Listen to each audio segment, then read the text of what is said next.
I'm happy to be able to honor John Hughes today. I mean, who could forget movies like The Breakfast Club, 16 Candles, Ferris Bueller's Day Off? Sorry. Oh, that John Hughes. Okay.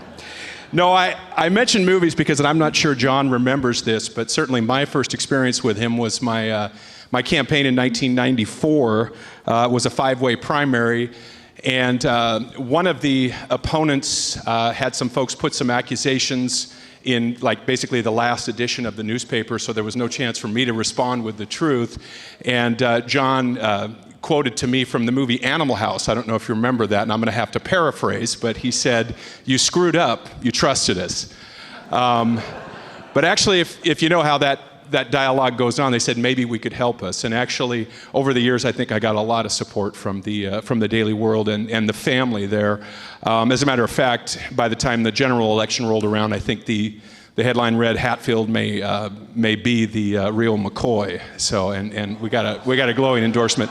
I don't know if I agree with that as much today now that but certainly, as you can see by the number of folks that are here today to help honor John, that he has had an amazing career and just a terrific impact on the Twin Harbors. On a personal note, John was key in honoring key folks from the Twin Harbors areas. And one of those years, he took the time to make sure that my mother got an honor as a Citizen of the Year for the Twin Harbors. And our entire family has always appreciated that. So just wanted to be the first to honor the real John Hughes. And John, keep smiling. First of all, John, I'm sorry I spilled the beans here at Starbucks a few weeks ago. I said, "I think we're doing a resolution for you." And he goes, "You are?" I go, aren't you retiring? I go, "No, I'm not retiring, I don't think."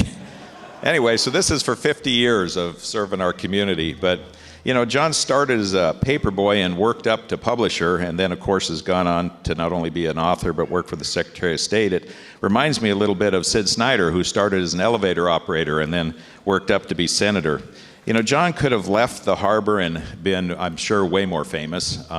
But he chose to stay on the harbor and stay with the Daily World to the benefit of us all. So, we've been through a lot together. I think I probably first met him in 1982 when at 28 years old, I ran for the legislature. I'm pretty sure you endorsed my opponent at that. So, but anyway, so later on, obviously I ran and won, and then we lived through spotted owls together. Log truck rallies, yellow ribbons, and lots of signs that say "This family supported by timber dollars." Through mill closings and reopenings like Grace Harbor Paper, and I'm sure John sheds a tear like I do when we go by that plant now and see it completely gone after all the effort we did to keep people working on the harbor. And, as we, over the years, have gone through all of these different issues together and occasionally see each other at our favorite restaurant, Casamia, which was founded and run by our late mayor, Roger Jump, another great man from the harbor. I think both of us wonder a little bit whether, all of the work we've done has really helped.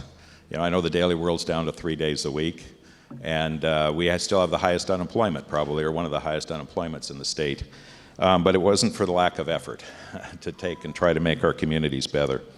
And on a personal note, the story about you getting colon cancer and fighting that battle and going through that got me to go in and get my colon checked, and I've been on a regular checkup ever since, and I appreciate that also. So John, it's always been a pleasure to speak with you, to enjoy all the work you've done, and I hope you're around to write my oral history. Thanks, Sam. Question before the Senate, the adoption of Senate Resolution 8670. All those in favor will signify by saying aye. Aye. Those opposed, no. The ayes have it. The resolution is adopted. The President has the great privilege and honor to introduce a few important people that are with us today, none more than Mr. John Hughes, who's joined by his wife, Patsy, and their daughter, Claire, a statesman, a historian, a gentleman, and a great friend. Would you please stand with your family and be recognized by the Senate?